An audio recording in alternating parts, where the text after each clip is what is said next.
Okay. Hey everybody, this is Alexandra Hoerr, the founder of Optimum Joy. It's been a few weeks since we have done interviews with anybody, but I'm super excited because today is now kind of in the last half of the year, a newer colleague of mine, Dr. Quistad, who we honestly just affectionately call Dr. Q in the office. But she is our resident psychologist. And, something that I think Anna and I have kind of been able to like connect over but not really delve deep into is this idea of abuse within like a religious institutional setting and how that really impacts people. And Anna, I don't know how much I've really gotten into this with you, but I would not necessarily say that I was a victim of abuse within a church setting, but I have been excommunicated from a church back in the day, and I can't remember if I ever told you that, but that's where like my interest around this topic, because I think it's super important, comes from. And I'm curious, what propelled you into researching how abuse in a religious context impacts the individuals who are abused, but also like maybe clergy within the system and stuff. Yeah, so I actually did my dissertation on this topic, focusing on the impact of clergy perpetrating sexual abuse specifically, but also just how any type of manipulation or controlling factors within like authority figures within the religious system, how that impacts people. And I think the biggest part of what made me interested is just even knowing that there's so little research out there and so many victims and people who have experienced this within the church that even go unheard of or unreported. So, or even people that don't realize that that's what's going on. So I just have a passion for shedding light on this topic and also helping equip churches with like how to interact with people who have experienced maybe some form of abuse in the church, if they're wanting to seek reconciliation or healing within the church as well. I love that. Something I think is not talked about enough is the power dynamic within church between the people who are in religious leadership and those who are like regular attenders. And then I think especially, I don't know if what you saw in like, if you did or didn't see anything in like the statistical makeup of like maybe women having at least more reported instances of abuse. That in of itself, like a lot of clergy are men. So there's a power dynamic sometimes even just between men and women. But I just feel like the reason that maybe some of this is perpetuated is because there is a power dynamic within churches that doesn't necessarily get highlighted or identified. Would you say that that's true? Yes, I definitely think that's true. And actually, going back to what you were saying about like women reporting, there's actually research that state that that women actually underreport more so than men because it's like more likely that women feel as if they're responsible for abuse when it happens, or that they're that they were a reason that that it happened. So it does go more unreported by women, which is probably why a lot of what is talked about is like the abuse of boys and men in the church is the statistics are higher for that. But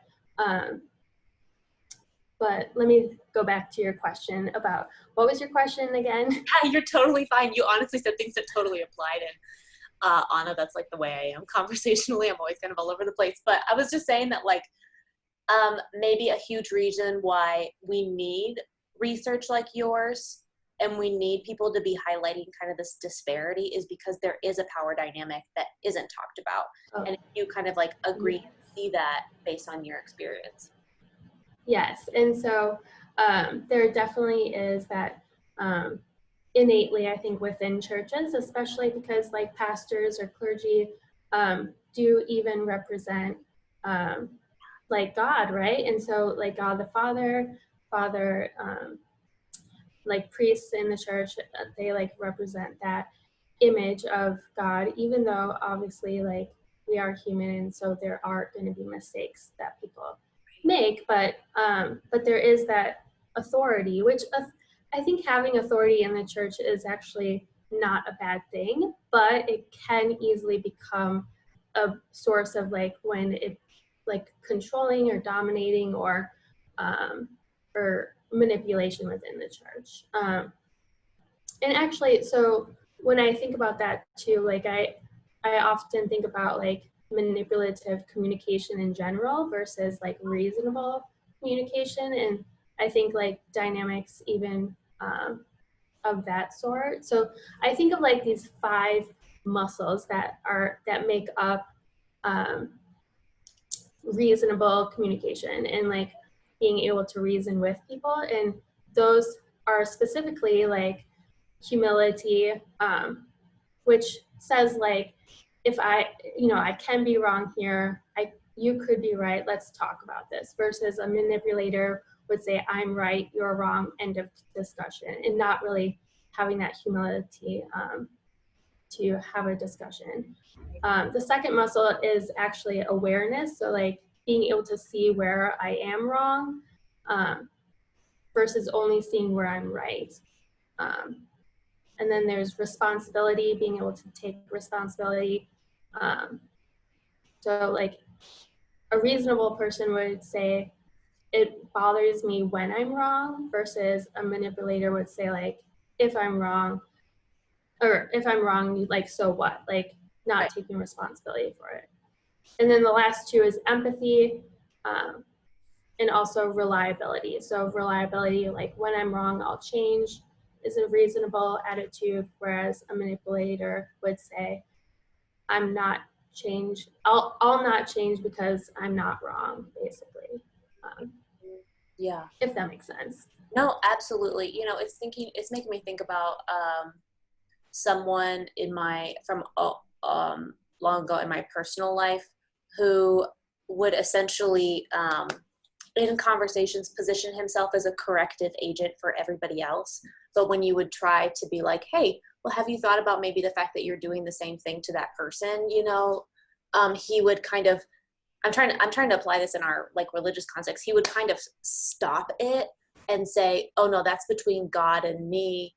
I feel called to like reveal like where people need to grow in their lives, but he wasn't actually able to have really kind of all 5 of those things in that conversation, and used a lot of like hyper spiritual language to deflect a lot of that. And I think I'm curious, do you think that that's kind of the bigger difference between like general manipulation, like in relationships and language, versus like in a spiritual religious context, is sometimes they use like scripture or like spiritual principles to kind of like perpetuate their manipulation in a way? Sure. Yeah, I do think.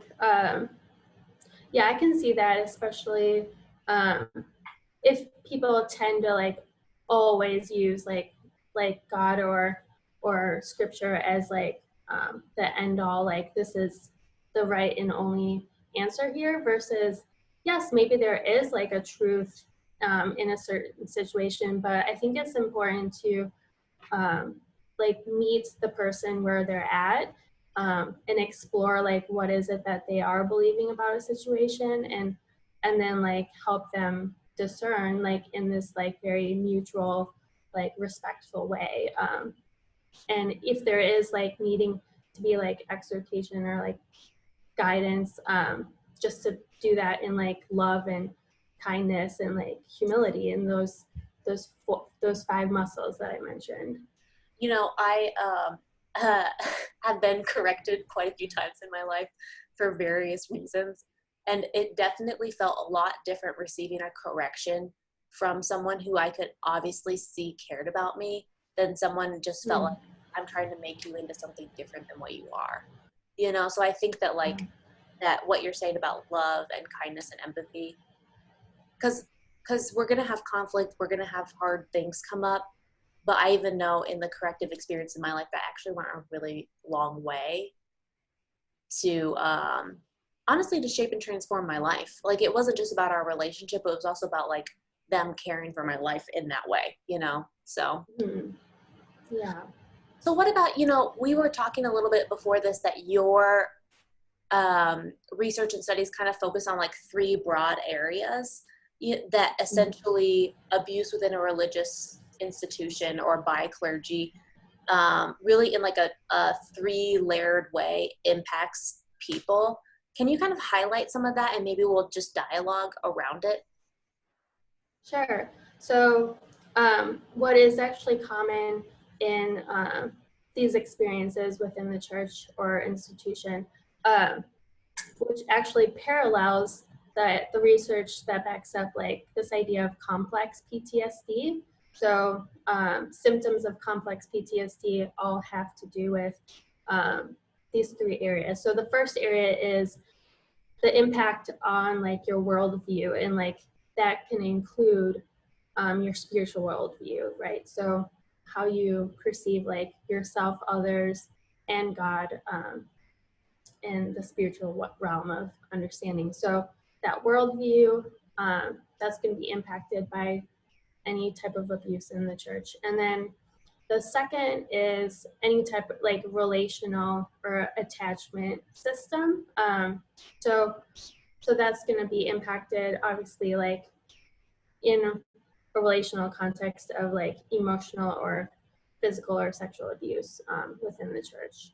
And then, and also the community, you know, that's very relational. So like the community context of the religious system as well. So then the third area has to do with your emotional and behavioral and even just like physiological regulation. So what often ends up, the impact of trauma does often involve this like dissociative component of like not feeling a part of who you, like your body, who you are, just kind of like that being Yeah. very dysregulated.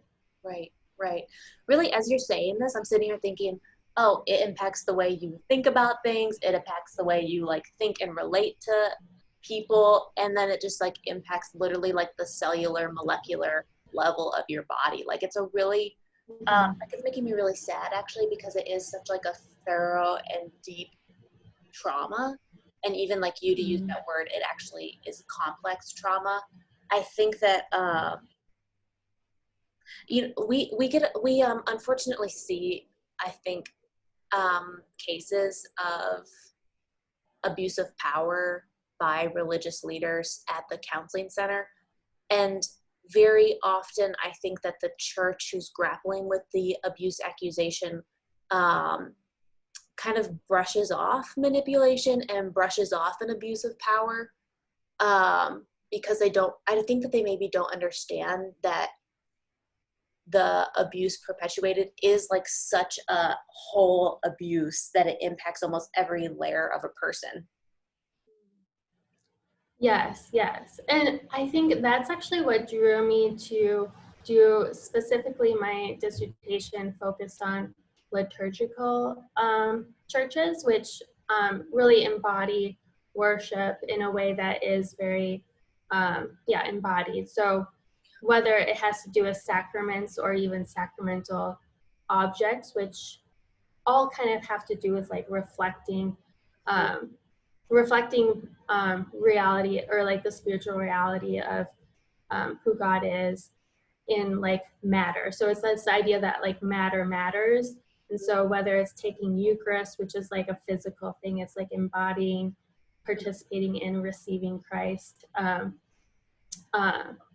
or whether it's like using holy oil to like bless people, like that's very like tangible, and it's very like embodied way of participating in your faith. And so I think that's what drew me into like doing research that focused on that, because the impact itself is so holistic. Yes, and in our Yeah, bodies. Yeah. And for like people yeah. who maybe like listening to this interview, I think like just like the sacraments are a way to like symbolically participate in our relationship with God. So like when you say Eucharist, maybe a more common word would be like communion, or that some of those you know, within like the Christian religious tradition, but I'm sure that like, even like what I know about like Judaism, that they have very kind of like some like rituals, you know, that would kind of be an embodiment of their faith. But to know that then if trauma happens in that space, it also impacts on like an embodied level too. Do you think though that for people who are hoping to heal from trauma like that and still like cultivate a spiritual and like faith-filled relationship with God, that doing so in maybe a place like a liturgical congregation where there is this body component, do you think that that would be a recommendation if it was like a healthy environment for them to be in?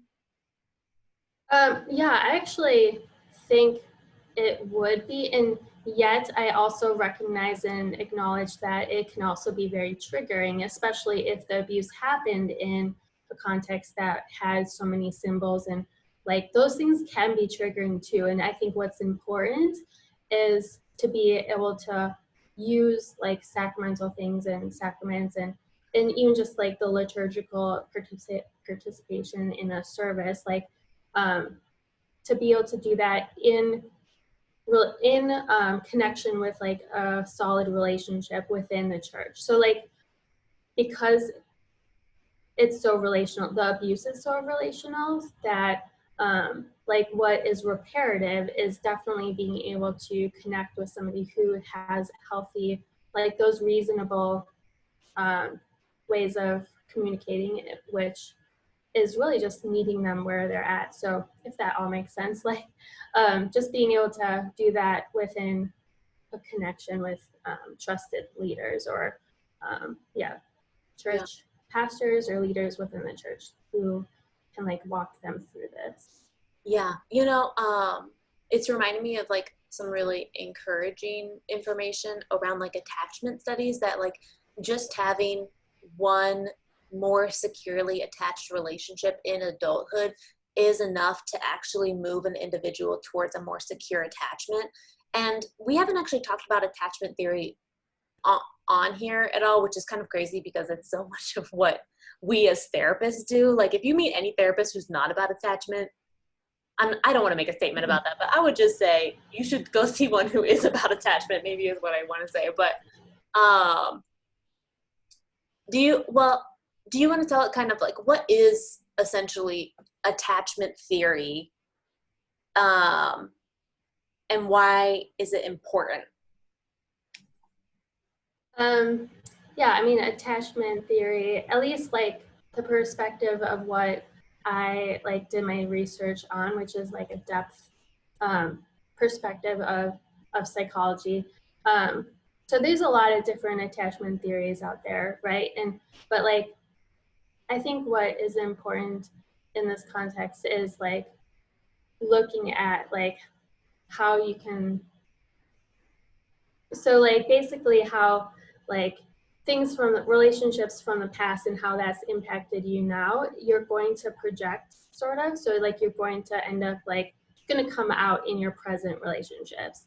And so whether that was like abuse or manipulation, or like this sense of like even like paranoia that comes from that kind of a experience. So that like it's not unlikely that you're gonna end up experiencing that paranoia or fear or anger like with your current relationships. So in this sense, like being able to, for the religious leader to be able to kind of like see that and just stick with them, like yes, like to create like healthy clear boundaries, and not just like take it all in and like the anger, fear, and like have that impact them, but like to be able to set boundaries, um, healthy boundaries, but also yeah, just to create that like connection, emotional connection with them, Right. to like repair. Does that make sense? Absolutely. And even to kind of like take what you said and like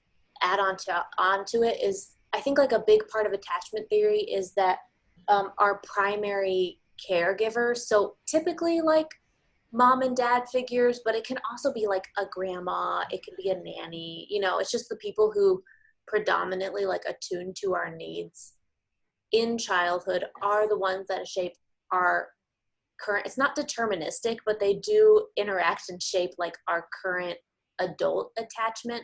And I think that let me pitch this to you. This is what I think I want my dissertation to be on if I ever go to school, is that religious leaders in a church actually take on a primary caregiver role, essentially, which activates an individual's attachment system. And because of that, it ends up being a pretty it can be like a pretty powerful dynamic for healing and for transformation, or also for like the projection of like those previous things and a reliving of a what was a really hard experience. You know, it can kind of go, it's not really a neutral interaction. It is kind of because it activates our attachment style.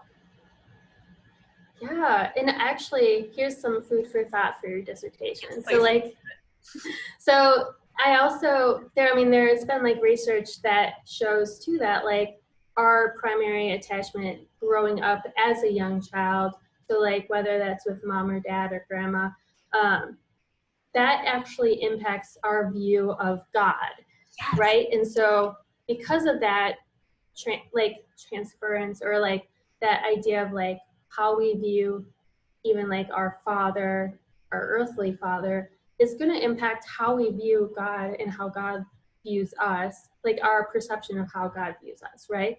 And so I can totally see that, like leaders in the church also receive that projection or transference that we, how we view God, and like, and then like how that plays out in that like tangible relationship of church leaders. Yeah. I even think of some specific, you know, and obviously like, I think the frame that you and I are coming from is predominantly Christian. So I don't really know how this translates to other faith experiences, but even like some traditions within the Christian faith, we literally call the church leaders mothers and fathers, you know, or we call each other brothers and sisters. So there is this like familial, this like familiar structure embedded. So the fact that like a leader, a mother or father would activate our attachment, but then also really shape the way we see God. It just like makes a lot of sense to me, actually, I guess is all I want to say about that. Yes. You know,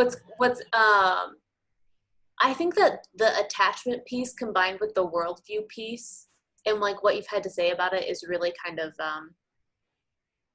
I can see how those two things kind of interact with each other because, and again, like you're the one who did the research, so I make a bunch of assumptions, so correct me if I'm wrong, but how the thought I'm having is like, if you have an activated attachment that not only impacts the relationships in church, but then also your relationship with God, that God, the way we conceptualize God means something about how we see the world. Is it safe? Is he for me? Like, is the world against me? Is the world good? You know, some of these like really simple, but like potent statements that are essentially like worldview questions. And then to have heard you say earlier that it's like, it's worldview, it's attachment, and then it's our physical bodies. I could see how the attachment and the worldview piece kind of go hand in hand. Do you think that that's true? Yeah, I think so. Because our worldview is made up so much of our relationships, both like how we view ourselves as well, and how we view others and God. And so, yeah, I totally agree. Yeah, I guess that some of those views of self could be like, I'm broken, um, I'm dirty, it's my fault, everything's my fault. 'Cause sometimes I feel like they get expanded to beyond the circumstances, that not like you were saying, girls are more likely to think it's their fault. But instead of just being like, this one thing is my fault, I think that sometimes there's some cognitive distortion that it's like, everything I do is my fault, you know, that it gets generalized a bit. Yeah.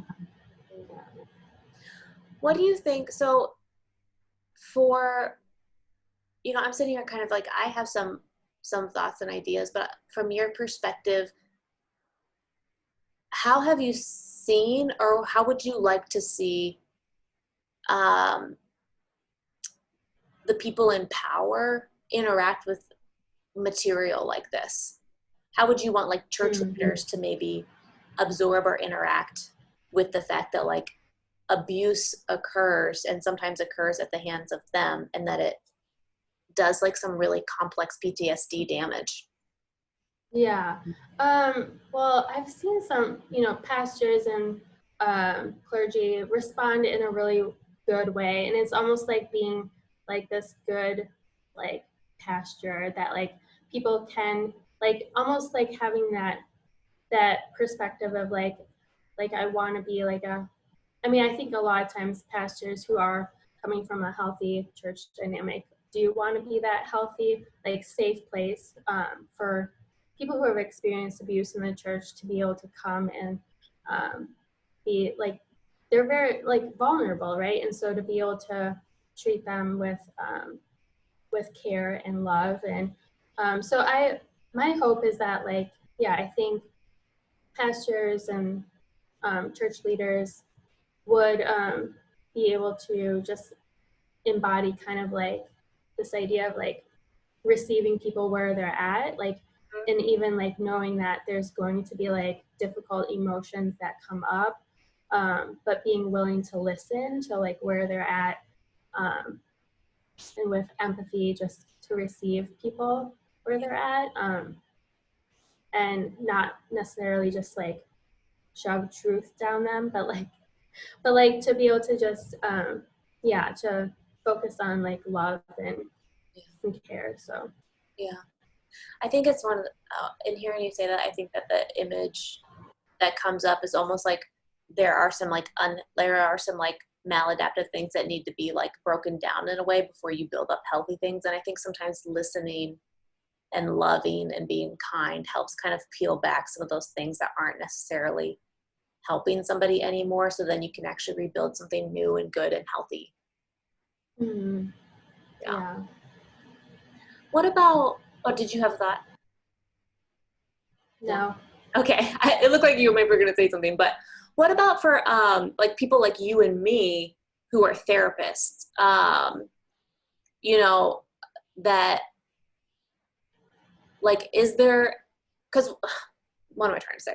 We as therapists, I think, also have a power dynamic with people, you know, whether it's realized or not. We're like kind of the more powerful person in the room for a variety of reasons. So for any like therapist who's interacting with somebody who has some type of spiritual abuse, what are some thoughts that you would maybe have for a therapist to do like therapeutic repair with them?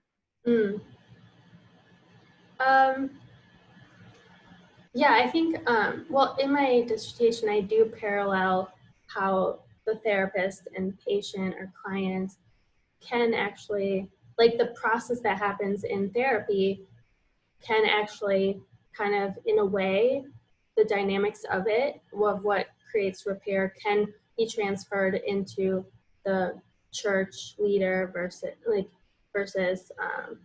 like victim or person, who's trying to find healing within the church. And so the church and dynamic is similar to what happens in therapy. So to speak on like what needs to happen in therapy, I think a big part of that is, like I was mentioning before, kind of like being able to listen and meet them where they're at, and not just assume that we know like what their experience was like, but to really listen to their story is like a big part. And then also, explore like what is it that they're believing about themselves in the world, and helping to equip them with like ways to regulate their emotions and physiological dysregulation too. Yeah. Yeah. That comes up. That makes sense. I think that might be something more specific to the work people would do in a therapeutic context, is some of the physiological and like emotion regulation skills that like, even speaking as a person who went through like hard things with the church, I needed some of those, like, how do I breathe through this? Or like, if I have an intense emotion, I just had someone who was really helpful to me in like knowing how to do that. And I think sometimes there's like a specific uniqueness around therapists' ability to to Mm. teach and model some of those regulation skills. Not that lay leaders can't do that. I think that they can, and I would hope to see that more like in religious settings, but also I think that's something probably unique that like you and I in like our studies and skills and expertise probably bring to that. Yeah. Yeah, which actually triggers like a thought for me. So like what I've seen in the church too is that some leaders will take on like knowledge of like psychology and this idea of grounding. And so like for instance, I mean, I do have, I know of some people who have like experienced where at church, because church was an abusive place in the past, like um, that's the context where like trauma symptoms come up. So they may dissociate like during a service or after a service in prayer and feel almost stuck and unable to like get out of this dissociative state. And so for pastors even to know like, okay, like maybe something grounding can be helpful. Like let's go get a cup of ice, for instance, and like allow that person to hold on to ice or just to like Yeah, um, have something cold that's grounding right. um, or even, yeah.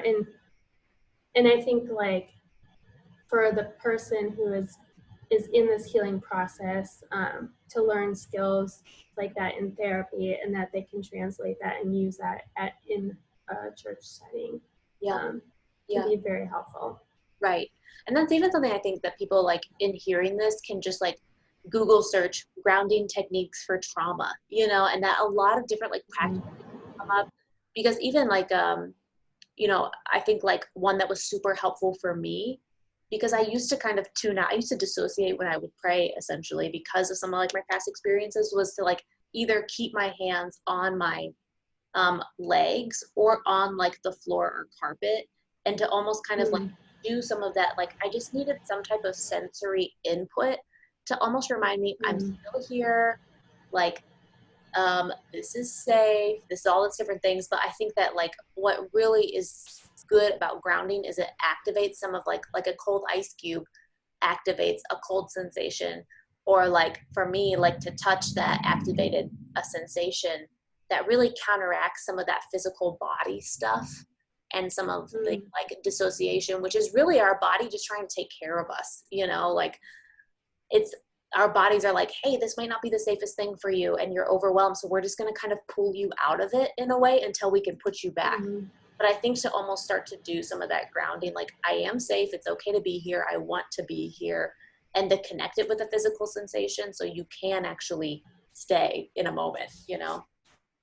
Yeah. Yeah, and I think like that even reminds me of like how so often the experience of people who have been abused or experienced like emotional manipulation within the church, how they end up like the common experience is to fear God or a fear being in relationship with God. And so in a way like this, like I'm going back to like the sacramental worldview, but like how like things can represent God actually may be like safer for people who have experienced trauma to engage in like grounding using like these things in the world, and how that can like kind of like slowly help shift them into closer relationship with God, if that makes sense. Like even like candles, for instance, just like being able to focus on that light can be grounding, but also it's kind of like they can reflect mentally on like, okay, Christ is like, or God is like a light source for me, like he is represents truth and goodness, things like that. Yeah, exactly. Yeah. Man, Anna, I mean, I think the fact that research like yours exists in the world, or like like practitioners like you exist in the world, and I think even just like a lot of you and I probably know a lot of people in the Chicago area that are really um, passionate and interested about like counteracting any type of marginalized community, but even just I think specifically to highlight the power dynamic within churches that could or could not lead to like a manipulative or abusive context, and just to like call that what it is and like kind of try to, I think sometimes just to name it for what it is, and then to start to be like, how can we actually start to combat this in like a practical way? So I think something I'm really appreciating about my conversation with you today is just to like actually name some of these dynamics for what it truly is, and not to kind of like skirt it or tuck it under the rug, but to be like, oh no, that would be abuse, you know, or that would be spiritual manipulation. And just like really hoping that it kind of like spurs some other people on to like think about this in their religious context, and to like seek help that they need, or to like be agents of change in their context, all that different stuff. But I think that like this conversation around what is it and what's really happening is actually pretty important. So yeah. Yes. So thanks for taking time today. You know, for anybody who like wants to find out more about Dr. Quistad, Dr. Q, I think that probably optimumjoyclinicalcounseling.com, your like bio page and like different things you've written and stuff are there. Are there any other places besides that website that you feel like if people did want to kind of interact or like seek you out, that would be a good place to go? I mean, not that I can think of. Perfect. Okay. Things we should have talked about beforehand, but okay. So Optimum Joy Clinical Counseling, and then you're on there with your beautiful picture. Cool. Well, thanks again for being on here, Anna. I really appreciate it. And honestly, I'll see you in the office in a little bit. So Yes, thank you. have a good Thanks. day.